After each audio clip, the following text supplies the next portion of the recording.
Happy 1 year anniversary to the Bum Cheese Lord 69 Gaming, and here's to many more years in which hopefully people will actually watch my videos. Some of you may have seen my video on Minigames in Mortal Kombat 12. Well, sadly, I did not have time to say all the things I wanted to say, nor show you all the clips I wanted to show. On that note, hi there, I'm Bum Cheese Lord 69, and I welcome you to my Mortal Kombat 12's Minigames Aren't Fun follow-up video. What is fun, and what is it that makes a game or minigame fun or not fun? Younger generations are of the mind that winning is fun, and I'll admit I've even met other millennials who are guilty of this kind of thinking. While we all enjoy the feel-good candy of victory, the idea that winning is itself fun is deeply flawed for a number of reasons. The first reason is that often in a contest, only one person can win. So why then do other people compete, knowing they will not have fun because only one can win? The second reason is that if winning is fun, then why do people play hard games, knowing they will likely not win and thus not have fun? The third reason is that when you are losing at a game, why do you continue to play despite repeated and continuous failure when you are therefore not having fun because you are not winning? Finally, as I discussed in the previous minigame video, Mortal Kombat 12 proves that a minigame can still be not fun even if you win. Another segment of gaming believes that games are fun because they are hard, and there's an entire variety of game called a Souls-like that caters to this. But this, too, is a flawed idea for a couple of reasons. The first reason is that if games are fun because they are hard, then why are easy games also sometimes fun? In fact, there's another variety of game called a cozy game that are usually very easy and often quite fun. If you're a cat lover, then check out my videos on Little Kitty Big City. The second reason is that once again, as I discussed in my previous minigame video, Mortal Kombat 12 proves that a minigame can be hard for the wrong reasons, when it is hard because the game doesn't work and not because you are bad at the game, so you can't win simply by getting good. Since a game or minigame can be fun regardless of difficulty, while one can be compelled to continue playing even when one is losing, I can only conclude that real fun comes from the experience itself. When a game or minigame provides a fun experience, you will enjoy playing regardless of whether or not it is challenging. Likewise, if you are struggling to win at a game or minigame because it is hard, if the experience is still fun to play, then you will feel compelled to continue trying to push through the difficulty because you enjoy trying to win as much as the victory itself. However, if a minigame is tedious and boring, or frustrating without being fun, then not only will you not want to continue playing because you don't enjoy the experience, but you won't even enjoy it when you win. The sting of failure can hurt badly enough, but it makes a game or minigame all the more unpleasant and not fun when rather than allow you to retry immediately, the game feels it necessary to rub your nose in your own failure over and over and over and over and over and over again.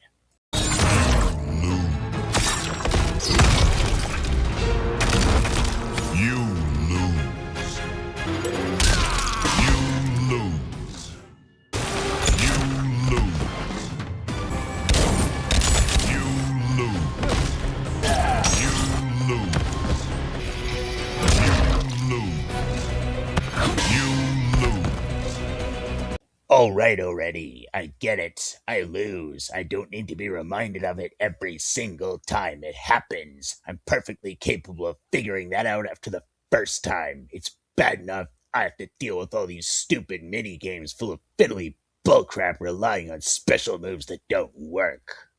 Though winning is not fun because it is merely what happens to a competitor at the end of a contest.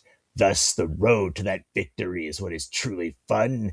When the prize at the end is something great, then it makes the hard-won victory all the sweeter. When trying to defeat a difficult minigame, a great prize at the end makes the victory seem all the more worthwhile. As a rule, when one is forcing the player to overcome a difficult minigame, one rewards the player accordingly. Therefore, the prize at the end should be proportional to the difficulty of the minigame that must be conquered to earn it.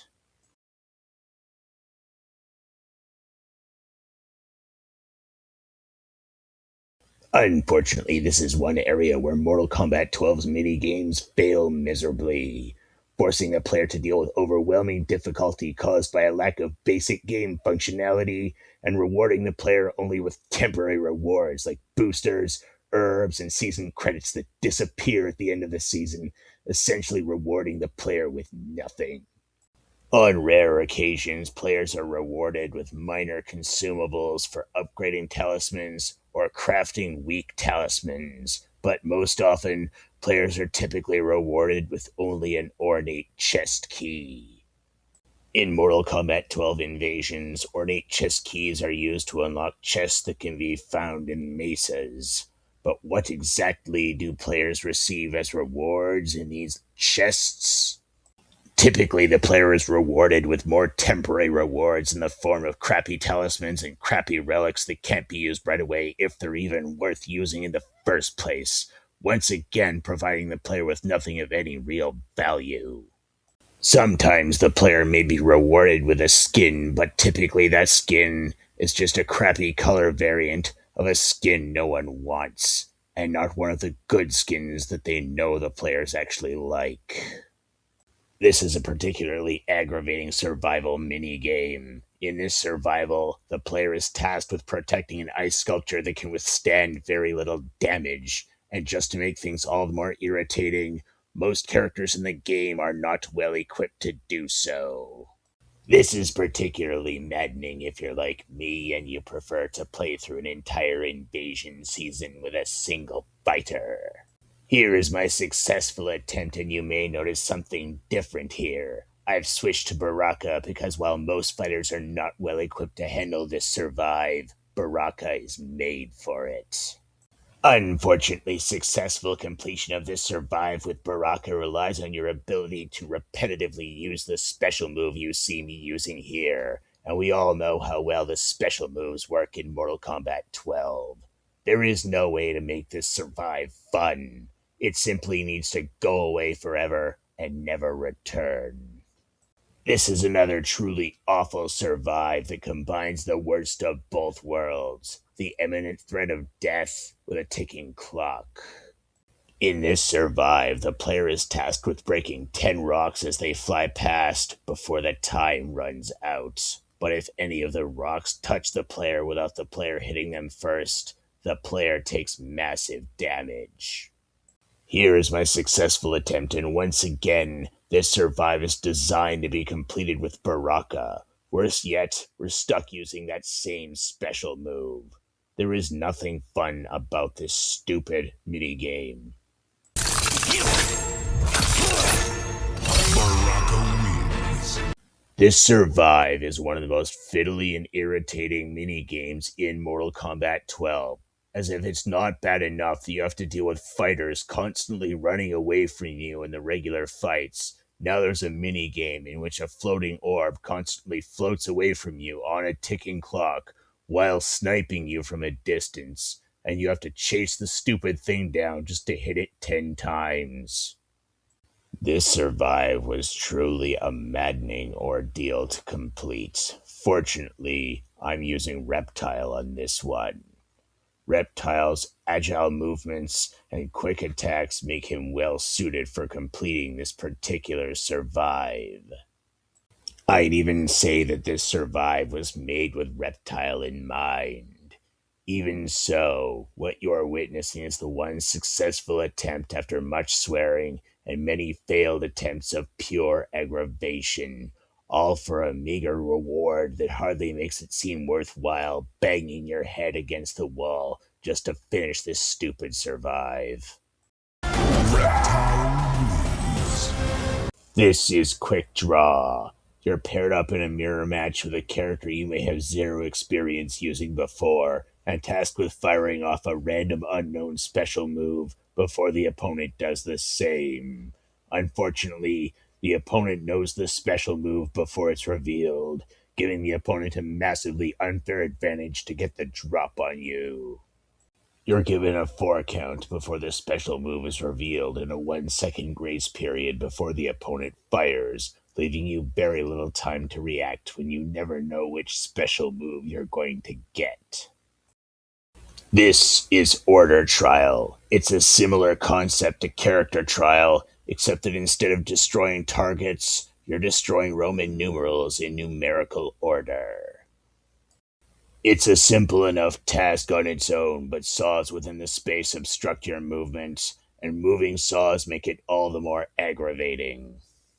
Order Trial is actually slightly less aggravating than Character Trial, but only just. Most often in Character Trial, you're forced to rely on fiddly special moves that don't work in order to navigate the space and destroy the targets. In Order Trial, however, anything goes as long as you break the Roman numerals in the correct order. You lose. Order Trial may be less aggravating than Character Trial, but make no mistake, it's still an exercise in ripping your hair out, while a ticking clock adds extra stress to the situation, and much like in Character Trial, the time limit you are given is woefully inadequate for the task at hand. You may have noticed my health refilling in the successful attempt. That is because I'm equipping a relic that heals all damage taken from the last hit after 5 seconds. And it's a good thing I have that, because dealing with the problematic movement caused by the saws while racing against the clock, I'd never have survived without it.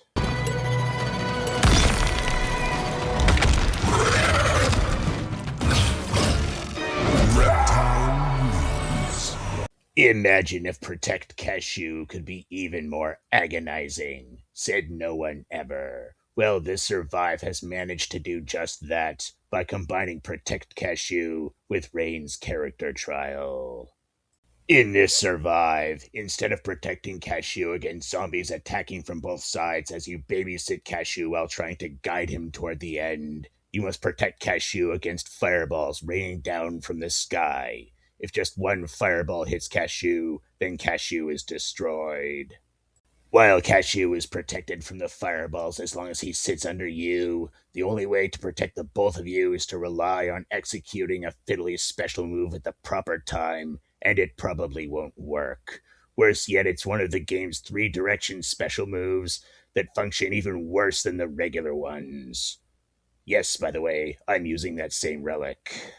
Remember my successful run on this atrocity of a character trial from my previous minigame video? It's a character trial that relies on one of the most fiddly projectile special moves in the game. I think the developers put so many of these awful Peacemaker character trials in the game because they just want you to hate Peacemaker. This absolute nightmare of a character trial is arguably the single worst character trial in Mortal Kombat 12. If my successful attempt in any way gave you the impression that this character trial was easy, then I sincerely apologize, because this character trial was days of swearing and ripping my hair out just trying to complete it. The time limits for character trials are woefully inadequate is true most of all for this trash heap, as if it's not bad enough getting from one end to the other, you have to go all the way back with whatever time is left. Before I go, I just wanted to say that Mortal Kombat 12's Minigames called with an important message for you, that they have a vital piece of information they wanted to tell you that they think you should know.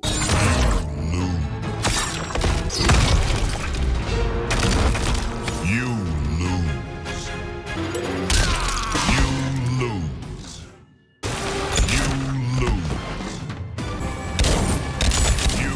lose.